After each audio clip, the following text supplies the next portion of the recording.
साल के थे जब वो भारत में पढ़ाई कर रहे थे, इंग्लैंड नहीं गए थे। उस समय पर नेहरू के जीवन पर एक बहुत बड़ा जो उनका प्रभाव उनके ऊपर डाला था बचपन में, एक ट्यूटर था उनका, इंग्लिश ट्यूटर, नाम था फर्नांडी टी ब्रूक्स। ये जो फर्नांडी टी ब्रूक्स थे, इन्होंने नेहरू के ऊपर बहुत गहरा प्रभाव डाला था। और ये जो टीचर थे, इन्हें एनी बेसेंट ने ही नेहरू के जो पिता थे मोतीलाल नेहरू, उनको रिकमेंड किया था जवाहरलाल नेहरू को पढ़ाने के लिए। तो ये उस समय से, उनके बचपन से ही एनी बेसेंट का इनके ऊपर गहरा प्रभाव रहा था। लेकिन अब क्योंकि प्राइवेट ट्यूशंस जो थी वो नेहरू जी के लिए काफी नहीं थी यहाँ पे, और बताया जाता है कि जो पिताजी थे मोतीलाल नेहरू, उन्होंने 15 साल की उम्र में नेहरू को इंग्लैंड भेज दिया हैरो में। अब ये यहाँ पे पढ़ने जाते हैं। हालांकि 2 ही साल वहां पे पढ़े, इसके बाद क्योंकि बताया जाता है कि वहां पे उनका मन नहीं लगा, जो बच्चे थे आसपास के उनके साथ घुल मिल नहीं पा रहे थे। तो ये यहाँ से 2 साल के बाद 1907 में 17 साल की उम्र में कैम्ब्रिज ट्रिनिटी कॉलेज चले जाते हैं, अक्टूबर 1907 में। नेहरू करीबन 7 सालों तक देश से बाहर रहे हैं, देश से दूर विदेश में रहे हैं, लेकिन कभी भी उन्होंने भारत में चल रहे जो पॉलिटिकल चेंजेस थे, जो इंडियन रिवॉल्यूशन था, जो मूवमेंट है, इंडिपेंडेंस मूवमेंट, उससे खुद को कभी भी दूर नहीं रखा। कैम्ब्रिज के ट्रिनिटी कॉलेज में स्टूडेंट्स थे, कुछ इंडियन स्टूडेंट्स, उनका एक कहा जाए कि एक डिस्कशन सोसाइटी हुआ करती थी, मजलिस उसका नाम था। मजलिस में नेहरू कई बार वहां पे जाके शिरकत करते थे, बैठते थे, डिस्कशन करते थे। लेकिन उसमें सारी जो इंडियन रिवॉल्यूशन की एक्टिविटीज थी उनके ऊपर डिस्कशंस होते थे। लेकिन मजलिस के अंदर कभी भी नेहरू ने जाके स्पीच नहीं दी, कभी भी वहां पे वो स्टेज पे उन्होंने वो जा नहीं पाए। बताया जाता है कि शर्मीले स्वभाव के थे, इसलिए वो कभी भी इस तरह की स्पीच नहीं दे पाए। लेकिन आज 1947 जो था, 1947 में ये नेहरू जो थे वो पूरी तरह से बदल चुके थे, चेंज हो चुके थे। सदन में खड़े होकर आधी रात को उन्होंने थ्रिस्ट विद डेस्टिनी, ये जो हिस्टोरिक स्पीच थी जिसमें भारत की आजादी का ऐलान हुआ था, भारत एक नई आजादी की सुबह देखने वाला था, इसका ऐलान हुआ था और नेहरू ने ये स्पीच दी थी। अब सामने इनके बहुत बड़े बड़े जो चैलेंजेस थे वो आने वाले थे। आजादी के पहले से ही एक प्रोसेस शुरू हो चुका था। ये प्रोसेस था प्रिंसली स्टेट्स को एक साथ लाने का, भारत के साथ मिलाने का। और पीएम नेहरू ने डिक्लेयर कर दिया था कि कोई भी प्रिंसली स्टेट आजाद भारत के अंदर नहीं रहेगा, वो एग्जिस्ट नहीं करेगा। इसका जिम्मा दिया जाता है यहाँ पे सरदार वल्लभ भाई पटेल और वीपी मेनन को, इसका इंचार्ज बनाया गया रजवाड़ों को मिलाने के लिए। सरदार पटेल और मेनन जो थे वो काफी हद तक इसमें कामयाब भी हुए, सही साबित हुए।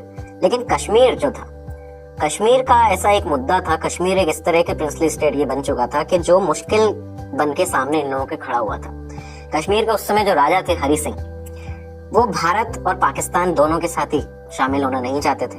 अच्छा, यहाँ पे हम आपको बता दें, ये जो कहानी अब जो कश्मीर की शुरू होने वाली है, इसके 2 पहलू हैं। 2 तरीके से नेहरू को इसमें देखा जाता है। पहले इस वाले पहले पहलू की बात करते हैं। हरि सिंह जो थे ये भारत और पाकिस्तान दोनों के ही साथ आना नहीं चाहते थे, आने के लिए राजी नहीं थे। इधर अब नेहरू के सामने क्योंकि ये कश्मीर जो था वो मुद्दा बन के उभरने लगा था। आजादी के कुछ ही महीनों के बाद में 24 अक्टूबर 1947 को नेहरू को अचानक एक खबर मिलती है कि जो हमारा नया पड़ोसी है पाकिस्तान, उसने कश्मीर के अंदर इन्वेड कर दिया है, कश्मीर में घुसपैठ करना शुरू कर दिया, अपनी सेना भेज दी है। अब आप ये देखिए कि आजाद हुए सिर्फ 2 ही महीने हुए हैं, 2 ही महीने पहले आजादी मिली अगस्त में, और अक्टूबर 24 को यहाँ से पाकिस्तान ने, जो एक नया हमारा पड़ोसी बना था, जो उस समय से ही आज तक ट्रबल करता हुआ आ रहा है, पाकिस्तान ने यहाँ से इन्वेड कर दिया कश्मीर के अंदर, अपनी सेना भेज दी। अब ये यहाँ से जब ये घुसपैठ हुई तो राजा हरि सिंह जो थे कश्मीर के, उन्होंने भारत से मदद मांगी। उन्होंने जब मदद मांगी तो यहाँ से नेहरू सरकार ने, जो गवर्नमेंट थी, उसने डिसाइड किया और ये कंडीशन रखी कि हम अपने ट्रूप्स, अपनी आर्मी को भेजेंगे आपकी मदद के लिए। और हरि सिंह भी यही चाहते थे कि भारतीय जो सेना है, जो फौज है, वो आए यहाँ पे और जो इन्वेडर्स हैं, जो पाकिस्तान की फौज है, इनसे बचाए कश्मीर को। लेकिन यहाँ पे गवर्नमेंट ने, भारत की सरकार ने, नेहरू गवर्नमेंट ने ये एक तरह से सामने कंडीशन रख दी थी कि हम अपने फौज को भेजेंगे, लेकिन इसके पहले आपको एक फॉर्मल एक्सेशन साइन करना पड़ेगा भारत के साथ में कि कश्मीर भारत का हिस्सा है। यहाँ पे जो राजा हरि सिंह थे वो इस पे हामी भरते हैं। और इसी के बाद वीपी मेनन अगले ही दिन 25 अक्टूबर 1947 को, अगले ही दिन दोपहर में एक फ्लाइट लेकर सीधा जम्मू पहुंच जाते हैं और वहां से वो जो इंस्ट्रूमेंट ऑफ एक्सेशन था, जिसपे कश्मीर के राजा हरि सिंह के सिग्नेचर थे, ये साइन करवाकर वापस लाते हैं दिल्ली। ये तारीख थी 26 अक्टूबर 1947 जब वो दिल्ली आए इंस्ट्रूमेंट ऑफ एक्सेशन साइन करवा के राजा हरि सिंह से। और ये वो तारीख थी जब Jammu and Kashmir integral part बन चुका था भारत का, मोरली भी, कॉन्स्टिट्यूशनली भी और लीगली भी। अब पीएम बनते ही नेहरू के सामने, क्योंकि ये एक बड़ी दिक्कत अब सामने थी कि क्योंकि पाकिस्तान जो था वो इन्वेड कर चुका था। हालांकि पाकिस्तान को ये बात जानने के बाद कि अब कश्मीर जो है वो भारत का हिस्सा है, जम्मू कश्मीर, तो उसको अपनी सेना को वापस ले लेना चाहिए था। लेकिन पाकिस्तान की हरकतें आप लोग जानते ही हैं और उन्होंने ये जारी रखा, इन्वेजन जो था वो जारी रखा, अपनी सेनाओं को और अंदर घुसपैठ करते हुए कश्मीर के और अंदर पार्ट्स में भेजने लगे। अब नेहरू के सामने बड़ी समस्या बनके खड़ा हुआ था। ये जो समस्या था वो पहला युद्ध था एक तरह से भारत और पाकिस्तान के बीच का। ये पहली लड़ाई थी जो शुरू हो चुकी थी और ये एक बहुत लंबी लड़ाई चली। बताते हैं करीबन 1 साल 2 महीने ये लड़ाई पूरी चली थी। इंडो पाकिस्तान ये जो वॉर था 1947 से अक्टूबर में शुरू हुआ, 1949 जनवरी तक चला है। तो ये भारतीय फौजों ने यहाँ पे इस लड़ाई में क्या किया था कि पाकिस्तान की फौजों को बुरी तरह से धूल चटा दी थी और वो लगातार में लड़ रहे थे। भारतीय जो फौजें थी वो लगातार लड़ाई कर रही थी। नौशेरा, बडगाम, तिडवाल, झांगट, ये सारी जगह जो थी ये सब भारतीय फौजों ने यहाँ से खदेड़ दिया था पाकिस्तान की आर्मी को। लेकिन ये 1 साल जो करीबन लड़ाई चली है, इस बीच में नेहरू की एक बहुत बड़ी गलती सामने आती है। नेहरू की एक गलती बड़ी माना जाता है प्रधानमंत्री नेहरू की, कि उन्होंने इस पूरे मैटर में वो यूएन के पास चले गए थे, यूनाइटेड नेशंस के पास चले गए थे।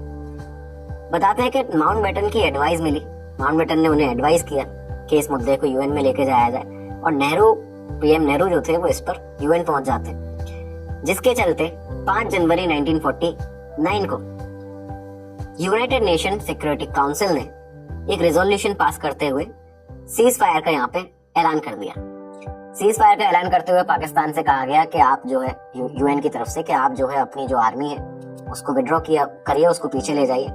और भारतीय फौजों को कहा, भारत सरकार को ये कहा भारत को कि आप अपनी यहाँ पे कुछ हद तक जो आर्मी है उसको रख सकते हैं लॉ एंड ऑर्डर मेंटेन करने के लिए। ये चीजें यहाँ से सामने आती हैं कि यूएन क्योंकि इसमें बीच में दखल दे गया, तो यहाँ से ये जो सीज फायर था उसका ऐलान हुआ। लेकिन 2 अलग तरह की चीजें सामने यहाँ पे बताई जाती हैं नेहरू के लिए। एक ये है कि नेहरू को कुछ डॉक्यूमेंट्स हैं जो डिक्लासिफाइड हुए, उसमें बताया जाता है कि नेहरू को उस समय के जो आखिरी जो लास्ट ब्रिटिश आर्मी चीफ थे, जनरल फ्रांसिस रॉबर्ट बुचर, उन्होंने ये एडवाइस किया था, उन्होंने ये एक तरह से बताया था कि जो आर्मी कमांडर भी थे उस समय के, उन्होंने बताया था 28 नवंबर 1948 को कि जो सोल्जर्स हैं भारत के, जो हमारे सोल्जर्स हैं, वो उनको रिस्पाइट की उनको वो जरूरत है, वो थक चुके हैं, उनको अब राहत की जरूरत है। और इसी के चलते नेहरू ने यहाँ पे एग्रीमेंट जो था सीज फायर का, इसको माना भी था। लेकिन ये चीज अलग है क्योंकि यहाँ पे नेहरू खुद ही यूएन के पास में गए थे, जो सबके सामने है। अब एक दूसरा पहलू जिसके बारे में हम बात कर रहे थे वो ये है इस कश्मीर मुद्दे का, जिसमें नेहरू को ब्लेम किया जाता है। वो ये बताया जाता है कि शेख अब्दुल्ला जो थे उन्हें राजा हरि सिंह ने अरेस्ट करके रखा हुआ था श्रीनगर में। और ये जो शेख अब्दुल्ला थे पीएम नेहरू के बहुत ही घनिष्ठ मित्र थे, दोस्त थे। नेहरू हमेशा से हरि सिंह को ये कह रहे थे, राजा हरि सिंह को, कि आप शेख अब्दुल्ला को रिलीज कीजिए। हरि सिंह जो थे ये पहले से ही, अगस्त से ही जब आजादी हुई थी उसी टाइम से भारत के साथ मिलने के लिए तैयार थे।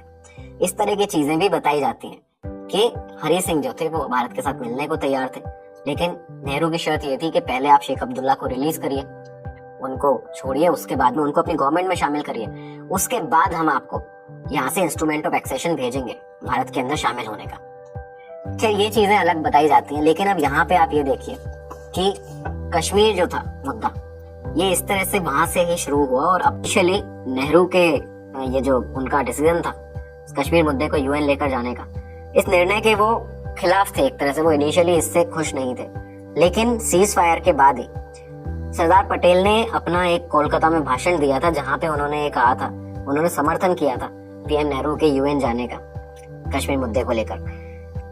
पटेल और नेहरू के बीच में कई सारे ऐसे चीजें बताई जाती हैं, ऐसे नैरेटिव्स बताते हैं लोग, ऐसे अलग अलग टाइम पर चीजें सामने आती हैं कि उन दोनों के बीच में बहुत ही ज्यादा मनमुटाव था, बहुत ही ज्यादा एक दूसरे से उनको एक राइवलरी चलती थी उनके बीच में।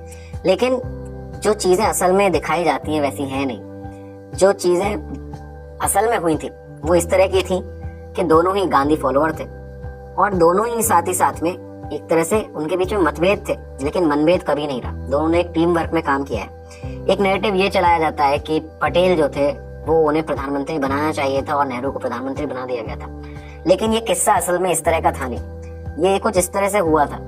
ये बात प्रधानमंत्री बनने की नहीं थी, ये कांग्रेस के प्रेसिडेंट बनने की बात थी। 1946 में एक नए कांग्रेस प्रेसिडेंट बनाने की जो चुनने की बात थी वो सामने आई थी। अब यहाँ पे कांग्रेस समितियों ने क्या किया था कि अपने अपने अलग अलग नाम दिए थे। सभी ने अलग अलग नाम दिए। जवाहरलाल नेहरू जो थे उस समय पे वो 3 बार बन चुके थे पहले कांग्रेस प्रेसिडेंट। मौलाना आजाद जो थे वो 2 बार बन चुके थे। सरदार पटेल जो थे वो इन सब में उम्र में बड़े थे सबसे ज्यादा और वो सिर्फ 1 बार बने थे। तो यहाँ पे जो थे जो बाकी कांग्रेस के दल थे, समितियां थी, उन्होंने सरदार पटेल का नाम आगे किया कांग्रेस का अध्यक्ष बनाने के लिए। लेकिन यहाँ पे तब गांधी जी ने बीच में आके इंटरफेयर जो किया था, उन्होंने जो बताया था गांधी जी ने कि इस बार नेहरू को कांग्रेस का अध्यक्ष बना दिया जाए, उनको प्रेसिडेंट बनाया जाए। बाकियों को गांधी जी ने इसलिए मना लिया था कि आप लोग अपने नाम पीछे ले लीजिए, इसके लिए भी उन्होंने मना लिया था। तो ये बात जो थी वो पीएम बनने की नहीं थी, ये बात कांग्रेस के अध्यक्ष बनने की थी।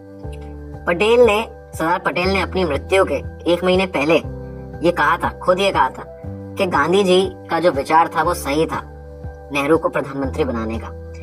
तो ये जो और ये सब चीजें जो हैं वो पटेल की बायोग्राफी लिखने वाले पटेल अ लाइफ गांधी जी के जो पोते हैं, जो उनके ग्रैंडसन है राजमोहन गांधी, उन्होंने खुद से बताई हैं ये सारी बातें। तो सरदार पटेल और प्रधानमंत्री नेहरू के बीच में जो मतभेद बताए जाते हैं वो कई हद तक थे, लेकिन मनभेद कभी नहीं रहा। दोनों ही एक टीम वर्क में काम करते हैं, दोनों ही गांधी के फॉलोअर थे और नेहरू सोशलिस्ट थे, वल्लभ भाई पटेल नहीं थे सोशलिस्ट। लेकिन दोनों में कभी इस तरह की चीजें नहीं रही जिस तरह की आज दिखाई जाती है। अब इंडो पाक वॉर खत्म हुआ और कश्मीर का कुछ हिस्सा जो था वो पाकिस्तान को भी मिला, जिसको पाकिस्तान आज आजाद कश्मीर कहता है। इस बीच में, इस पूरी वॉर के बीच में एक बड़ा झटका पूरे भारत को नेहरू जी को लगा था। वो झटका था 30 जनवरी 1948 को, जब महात्मा गांधी की नाथुराम गोडसे ने हत्या कर दी थी। इस हत्या ने पूरे देश को सन्न कर दिया था। नेहरू जी ने 3 दिन बाद ही अपनी स्पीच दी थी जिसमें उन्होंने कहा था कि गांधी जी की हत्या जो है वो देश के सबसे बड़े हिंदू की हत्या है, देश के सबसे बड़े भारतीय की हत्या है। यहाँ पे ये जो नेहरू जी और गांधी जी थे, इन दोनों का रिलेशन बहुत ज्यादा पुराना था। पहली बार नेहरू की गांधी जी से मुलाकात हुई थी 26 दिसंबर 1916 को लखनऊ के चारबाग रेलवे स्टेशन पर, जिसमें ये लोग जो यहाँ पे पहुंचे हुए थे, जो कांग्रेस के और भी लोग यहाँ पे पहुंचे थे, कांग्रेस के 31वें सेशन को अटेंड करने के लिए, जहाँ पे फेमस लखनऊ पैक्ट के ऊपर साइन हुआ था। ये वही सेशन था। यहाँ पे पहली बार इनकी मुलाकात हुई थी। हालांकि 1 साल पहले 1915 में भी, 1915 में भी गांधी जी को बॉम्बे सेशन में कांग्रेस के नेहरू देख चुके थे, लेकिन वहां पे उनसे मुलाकात नहीं हुई थी। नेहरू जी को गांधी का जो आजाद कराने का भारत का एक रॉक सॉलिड एटीट्यूड था, एक जो उनका प्रण था, वो बहुत ज्यादा पसंद था। वो उसके कायल थे एक तरह से। और साथ ही पिता मोतीलाल नेहरू के निधन के बाद में एक फादर फिगर की तरह गांधी जी थे नेहरू जी के लिए। तो ये उनकी हत्या नेहरू जी को बहुत ही ज्यादा कष्ट पहुंचाया था। लेकिन अब नेहरू जी को, पीएम नेहरू को भारत की सोशल इकोनॉमिक कंडीशन पर ध्यान देना था और इसी के साथ 1950 से आ चुका था। भारत का संविधान भी तैयार हो चुका था। 26 जनवरी 1950 को भारत का संविधान लागू होता है और यहाँ से भारत एक लोकतांत्रिक गणराज्य बन जाता है। भारत की टेक्नोलॉजी को ध्यान में रखते हुए और भारत को टेक्नोलॉजी लीडर की सूची में लाने के लिए कमेटी बनाई गई थी, सरकार कमेटी।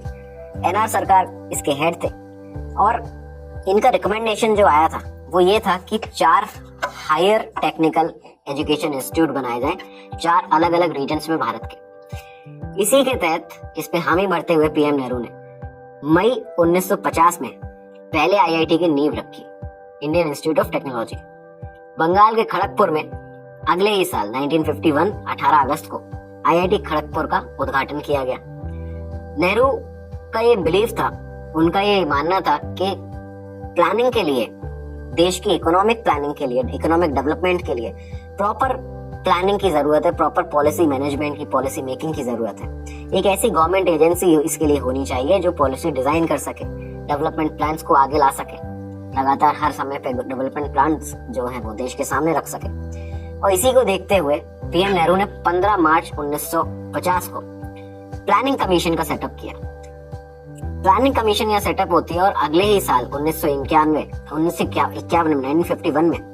प्लानिंग कमीशन ने भारत के पहले फर्स्ट 5 ईयर प्लान जिसे कहते हैं उसको देश के सामने रखा। 51 में पहला 5 ईयर प्लान आया। ये प्लान हैरोल्ड डोमार मॉडल पर बेस्ड था। फर्स्ट 5 ईयर प्लान के अंदर स्ट्रेस दिया गया था स्पेशली एग्रीकल्चर को, कृषि को, एग्रीकल्चर सेक्टर को, इरिगेशन को, डैम्स को। इसी के तहत यहाँ पे भाखड़ा नागल जो डैम था उसके लिए भी बहुत बड़ा एलोकेशन किए गए थे इस फर्स्ट 5 ईयर प्लान के अंदर। सतलुज नदी के जो किनारे पर बसा ये जो बनाया गया ये जो भाखड़ा नागल डैम था इसका कंस्ट्रक्शन शुरू किया जाता है और लोग इतने ज्यादा प्रभावित थे पीएम नेहरू के इस डिसीजन से कि इतना ज्यादा उनको श्रेय दे रहे थे इस चीज का कि इस डैम का पहले नाम नेहरू डैम करने के लिए एक प्रपोजल दिया गया, लेकिन पीएम नेहरू ने इसे रिफ्यूज कर दिया, इस प्रपोजल को अस्वीकार कर दिया कि इस तरह की चीज नहीं करनी है। इसका नाम भाखड़ा नागल डैम ही रखा गया। फर्स्ट 5 ईयर प्लान जो था ये एक अच्छी सफलता माना गया इस सरकार की, नेहरू सरकार की, क्योंकि टारगेट ग्रोथ जो थी वो 2.1% रखी गई थी कि 2.1% की टारगेट ग्रोथ रखी जाए, लेकिन इस प्लान ने जो अचीव की थी ग्रोथ वो थी 3.6%। तो ये काफी ज्यादा अच्छी सफलता माना गया प्लानिंग कमीशन का जो फर्स्ट 5 ईयर प्लान आया था नेहरू सरकार का उसको। इसी साल 1951 में जो आखिरी के महीने थे उसमें भारत के पहले जनरल इलेक्शंस होते हैं। पहले जनरल इलेक्शंस हुए भारत में 1951 से शुरू हुए थे, आखिरी के महीनों में अक्टूबर से और फरवरी 1952 तक चले थे, 1952 तक। ये पहले जो जनरल इलेक्शंस थे वो होते हैं देश में। नेहरू जो थे कांग्रेस पार्टी को हेड कर रहे थे। यहाँ पे जो पहला लोकसभा ये जो चुनाव था इसमें 14 नेशनल पार्टीज थी जिन्होंने अपना पार्टिसिपेशन दिया था, जिन्होंने चुनाव लड़ा था। इसमें आईएनसी थी, इंडियन नेशनल कांग्रेस थी, ऑल इंडिया भारतीय जनसंघ था, सीपीआई थी, ऐसी पार्टियां कई सारी शामिल थी। इसके अलावा 39 जो थी इसमें स्टेट पार्टीज भी थी और 533 इंडिपेंडेंट रिप्रेजेंटेटिव्स थे जो इंडिपेंडेंट ये चुनाव लड़ रहे थे। कांग्रेस पार्टी जो थी नेहरू की इसने इस चुनाव में जीत हासिल की। 489 सीट्स में से 489 सीटों में से 364 सीट यहाँ पे कांग्रेस पार्टी जीती थी, अपनी सरकार बनाई।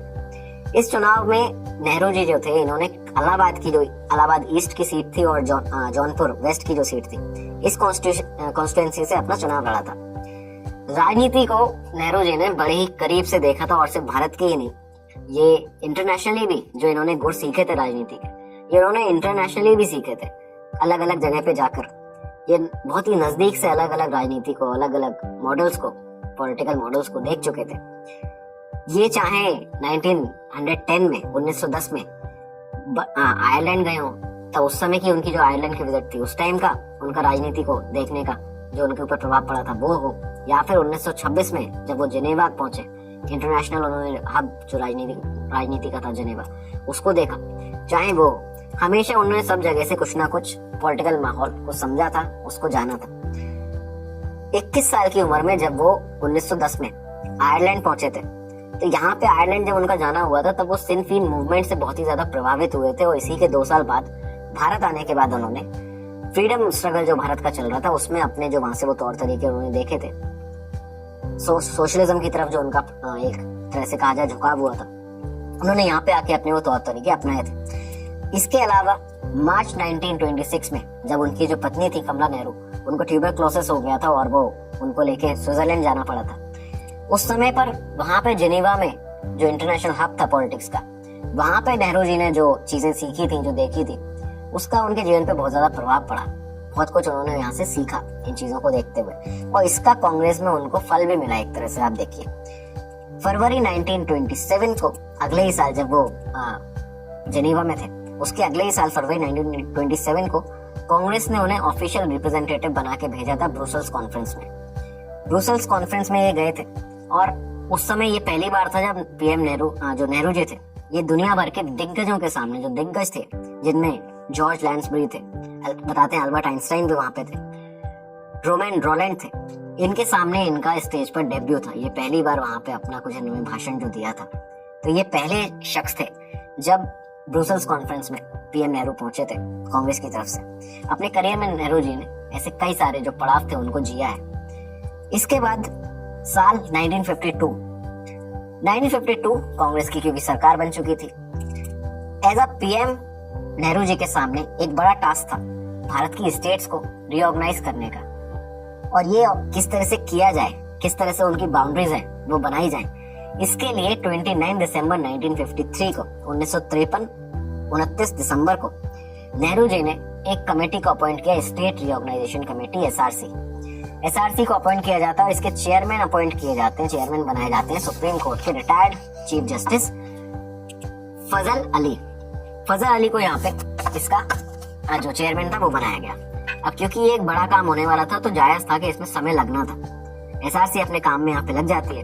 भारत को अब क्योंकि आजादी तो मिल चुकी थी, ब्रिटिशर्स जो थे वो जा चुके थे, लेकिन दुनिया जो थी इस समय पर दो बड़ी पावर्स के बीच में, एक तरह से दो बड़ी पावर्स थी जिनका आइडियोलॉजिकली और पॉलिटिकल राइवलरी चल रही थी, उसके बीच में फंसी हुई थी। ये दो बड़ी पावर्स थी यूएस और सोवियत यूनियन। दुनिया के कई बड़े बड़े देश ऐसे दो अलग अलग धड़ों में डिवाइड हो चुके थे। साल 1954 नेहरू जी ने यहाँ पे भारत का स्टैंड क्लियर रखा। पीएम नेहरू ने यहाँ पे भारत का स्टैंड इस पर क्लियर रखा और 1954 था वो साल जब श्रीलंका के कोलंबो में पीएम नेहरू ने नॉन अलाइनमेंट इस टर्म का यूज किया था। उन्होंने साफ कर दिया था यहाँ पे कि भारत जो है इस यूएस और सोवियत यूनियन की लड़ाई में, इन दोनों की ये जो कोल्ड वॉर चल रही है, इसमें किसी भी सुपर पावर के साथ नहीं होगा, किसी के साथ अलाइन नहीं करेगा। सिंपल था कि ना हम किसी के साथ हैं, ना हम किसी के विरोध में। नॉन अलाइनमेंट मूवमेंट NAM, ये जो नाम है, इसके फाउंडिंग फादर्स में यूगोस्लाविया के जोसेफ बेरोस थे, इंडोनेशिया के सुकार्नो थे, इजिप्ट के गैमल अब्दुल नासिर थे, घाना के वामी रुमा थे और भारत के जवाहरलाल नेहरू थे। ये फाउंडिंग फादर्स थे इसके नाम के। और इन सभी ने मिलकर जो 1961 में पहली non alignment movement summit conference की थी, ये इन्होंने युगोस्लाविया में की थी, बेलग्रेड में। और ये बताते हैं कि NAM को, ये जो नाम था, इसको ग्रेटेस्ट पॉलिटिकल अकम्प्लिशमेंट था उस समय का, इसको इस तरह से देखा जाता है। इसमें नेहरू जी का बहुत बड़ा योगदान था, उन्होंने यहाँ पे अपने कई सारे प्रिंसिपल्स भी सामने रखे थे। इसी साल 1954 में ही नेहरू जी ने एक और बड़ा स्टेप लिया था। पीएम नेहरू का ये जो स्टेप था वो इस तरह से था जिसको बाद में उनकी विफलता के एक तरह से फेलियर के रूप में भी देखा गया। ये स्टेप था चाइना के साथ पंचशील एग्रीमेंट करना। पंचशील एग्रीमेंट बेसिकली इस तरह से हुआ था कि भारत ये जानता था, पीएम नेहरू ये जानते थे कि एशिया के अंदर भारत एक बड़ा देश है, लेकिन साथ में चाइना भी एक बहुत बड़ा देश है और चाइना हमारा क्योंकि पड़ोसी है, तो पीएम नेहरू को ये लगता था हमेशा से कि उसके साथ संबंध हमेशा अच्छे रखने चाहिए। साल 1954 में पीएम नेहरू चाइना पहुंचते। पहली बार यहाँ पे देखा गया कि दोनों देशों के बीच में एक घनिष्ठ मित्रता सामने नजर आई। यहाँ पे जो पीएम नेहरू थे, इनका भव्य स्वागत हुआ वहां पे। और चाइना के जो माओ जेडोंग थे, उनके साथ पीएम नेहरू की बंद कमरे में 4 घंटे तक बातचीत चली। यहाँ से नारा निकला हिंदी चीनी भाई भाई। और इसी के बाद भारत और चाइना के बीच में अच्छे रिलेशंस बनाए रखने के लिए, एक पीसफुल कोएग्जिस्टेंस के लिए, पीसफुल कोएग्जिस्टेंस के 5 प्रिंसिपल्स बनाए गए। वो 5 प्रिंसिपल्स थे पंचशील एग्रीमेंट जिसको कहा जाता है। और दोनों देशों ने 29 अप्रैल 1954 को पंचशील एग्रीमेंट पर साइन किया। इसी एग्रीमेंट के चलते, ये जो बताते हैं कि दोनों देशों के बीच में जो रिश्तों की नींव है वो इसी एग्रीमेंट के चलते रखी गई थी। हालांकि ये जो एग्रीमेंट था, ये जो पंचशील समझौता था, ये सिर्फ 8 सालों तक ही लास्ट कर पाया, ये सिर्फ 8 सालों तक ही चला था यहाँ से। इस एग्रीमेंट के जो 5 प्रिंसिपल्स थे जिनको दोनों देशों को ध्यान रखना था, जिनका अपने रिलेशन सही बनाए रखने के लिए, वो थे mutual respect for each others territorial integrity and sovereignty, mutual non aggression, mutual non interference in each others internal matters, एक दूसरे के इंटरनल मैटर्स में इंटरफेयर नहीं करना है, इक्वली एंड म्यूचुअल बेनिफिट और पीसफुल कोएग्जिस्टेंस। ये 5 ऐसे प्रिंसिपल्स थे। ये जो पैक्ट था, ये जो पंचशील पैक्ट था, भारत और चाइना के बीच में जो अक्साई चीन और साउथ तिब्बत का रीजन है, उसके डिस्प्यूट को ध्यान में रखकर साइन किया गया था। लेकिन ये जो एग्रीमेंट था, ये नेहरू की एक बहुत ही, एक तरह से उनकी विफलता के तौर रूप में इसको देखा जाता है, क्योंकि ये महज 8 साल के बाद ही एक बहुत ही बड़ा इस पे धोखा एक तरह से मिला था। और ये धोखा इस तरह से मिला था कि नेहरू जो थे, जो नेहरू गवर्नमेंट थी, वो चाइना के इंटेंशंस को जज करने में नाकाम साबित हुई थी। पीएम नेहरू का जो ध्यान था वो सिर्फ नेबरिंग कंट्रीज या इंटरनेशनल कंट्रीज पर नहीं था, भारत के अंदर भी जो चीजें चल रही हैं, जो भारत के देश की लोगों की जरूरत है, उस पर भी था। भारत में महिलाओं को उनके अधिकार दिलाने में भी पीएम नेहरू की अहम भूमिका रही थी, उनको उसके लिए भी जाना जाता है। साल 1954 में भारत में स्पेशल मैरिज एक्ट लाया गया। इसके तहत इंटरफेथ मैरिजेज और इंटरकास्ट मैरिजेज जो थी वो कोई भी कपल कर सकता था। उनका कुछ क्राइटेरिया बनाए गए थे कि उम्र कितनी होनी चाहिए, क्या रेगुलेशंस है, क्या रूल्स है, लेकिन कोई भी कपल इंटरकास्ट मैरिज और इंटरफेथ मैरिज कर सकता था। तो उन्हें उनके धर्म को परिवर्तन करने की भी उसके लिए जरूरत नहीं थी। इस एक्ट में महिलाओं को उतने ही राइट्स दिए गए जितने पुरुषों को दिए गए, उनका भी पूरा इसमें ख्याल रखा गया। साथ ही साथ में इसमें बाद में जो अमेंडमेंट जो हुए थे उसमें बताया गया कि जो डाइवोर्स के लिए पूरा एक लीगलिटी प्रोसीजर बनाया है उसमें भी महिलाओं को बहुत आगे रखा गया। जितने राइट्स पुरुषों को मिले उतने ही राइट्स महिलाओं को भी दिए गए। हालांकि इस एक्ट में, ये जो स्पेशल मैरिज एक्ट था, इसकी वजह से पीएम नेहरू को उस समय के जो रूढ़िवादी जो नेता थे उनके विरोध का सामना करना पड़ा, लेकिन नेहरू ये जानते थे कि वो क्या कर रहे हैं। आजादी की लड़ाई के ही टाइम से आप अगर देखें तो आजादी की लड़ाई के दौरान अपनी जिंदगी के 3259 दिन जेल में बिताने वाले पीएम नेहरू ये जानते थे बखूबी कि वो किस तरह से किस तबके के लिए काम कर सकते हैं। जेल में उन्होंने society, politics, social science, economics, human behaviour, इनकी कई सारी किताबें पढ़ी थी। एक डेटा के मुताबिक ये बताया जाता है कि फरवरी 1934 से लेकर सितंबर 1935 के बीच में करीबन 188 किताबें वो पढ़ चुके थे। मतलब ऑन एवरेज 15 से 20 किताबें हर महीने। और ये जो समय था ये सिर्फ पढ़ाई नहीं कर रहे थे किताबों की, ये यहाँ पे किताबें लिख भी रहे थे। क्विट इंडिया मूवमेंट के समय 8 अगस्त 1942 में जब पीएम नेहरू को अहमदगढ़ फोर्ट में कैद कर दिया गया, ये सबसे लंबा एक तो उनका प्रिजन टाइम था जब उन्हें 1942 में कैद किया गया था अहमदगढ़ फोर्ट में, और 1945 में उनको वहां से छोड़ा गया था। इस फोर्ट में इन्होंने द डिस्कवरी ऑफ इंडिया लिखी पीएम नेहरू ने। इसके बाद में इन्होंने 1928 में जब ये पहले जेल में थे तब जो letters from a father to a daughter, ये जो इंदिरा गांधी को उनके जो पत्र थे ये इन्होंने लिखे थे जेल से ही। करीबन 30 पत्रों का ये जो पूरा विवरण था वो उसमें किया था। 1934 से 1935 के बीच में उन्होंने अपनी ऑटोबायोग्राफी लिख दी थी। तो ये जो है चीजें, ये सारी वो ना सिर्फ पढ़ते थे और लिखते भी थे साथ ही साथ में। और इनका ये जो एक तरह से स्किल थी पढ़ने और लिखने की, इसकी वजह से ये कहा जा सकता है कि वो जानते थे कि भारत के हर तबके के लिए क्या उन्हें काम करने हैं और किस तरह का उनका विजन उनको आगे के लिए रखना है, फ्यूचर के लिए इंडिया के। साल 1956 नवंबर में 3 साल बाद, क्योंकि ये जो कमेटी बनाई गई थी स्टेट रिऑर्गेनाइजेशन कमेटी, 3 साल बाद अपनी उन्होंने रिपोर्ट दी। उसमें रिकमेंडेशन था उस कमेटी का, जो रिकमेंडेशन उन्होंने पीएम नेहरू के सामने पेश किया था कि भारत की स्टेट्स को लिंग्विस्टिक, भाषाई तौर पर जो भाषाई आधार है उस पर रीऑर्गेनाइज किया जाए, उसके ऊपर उसके तहत बांटा जाए। यहाँ पे एक बहुत ही मेजर रिफॉर्म था ये भारत के लिए, जब भारत की स्टेट्स को, यूनियन टेरिटरीज को भाषाई तौर पर, लिंग्विस्टिक तौर पर बांटा गया। यहाँ पे नेहरू की अध्यक्षता में सजेस्ट ये किया गया कि देश में जो करीबन 16 राज्य बनाए जाएं और 3 सेंट्रल एडमिनिस्ट्रेटिव स्टेट बनाई जाए, इनमें देश को बांटा जाए। लेकिन जो बाकी दल थे उनकी सहमति इस पर नहीं बनी, इस पे एग्रीमेंट नहीं हुआ। तो क्योंकि नॉन एग्रीमेंट रहा, इसके चलते जो सहमति बनी वो बनती है 14 स्टेट और 6 यूनियन टेरिटरीज पर। यहाँ पे बाकी दलों की भी सुनी गई और उसके साथ में एक म्यूचुअल जो डिसीजन निकला वो ये निकला कि भारत को 14 स्टेट, 14 राज्य और 6 यूनियन टेरिटरीज में यहाँ पे बांटा जाएगा। साथ ही साथ में पीएम नेहरू ने अपनी ही पार्टी का नहीं, सिर्फ बाकी पार्टियों का भी खास ख्याल रखा था इसमें। इसी 1956 के स्टेट रिऑर्गेनाइजेशन एक्ट में इन्होंने सभी दलों को के सदस्यों की जो अर्जी थी उसको सुना था। उनका एक प्रपोजल था, ये प्रपोजल इस तरह का था कि बॉम्बे को एक बड़ा बाइलिंगुअल स्टेट बना दिया जाए जिसमें महाराष्ट्र और गुजरात दोनों हो।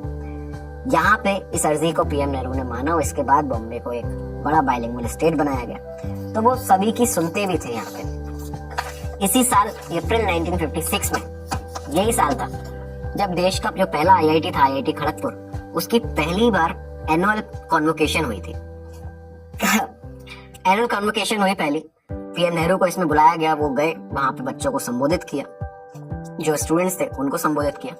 और यही साल था जब आईआईटी एक्ट 1956 जिसके तहत इसको जो निकाला गया था आईआईटी एक्ट 1956, जिसके तहत आईआईटी खड़गपुर को इंस्टीट्यूशन ऑफ नेशनल इंपॉर्टेंस घोषित कर दिया गया था।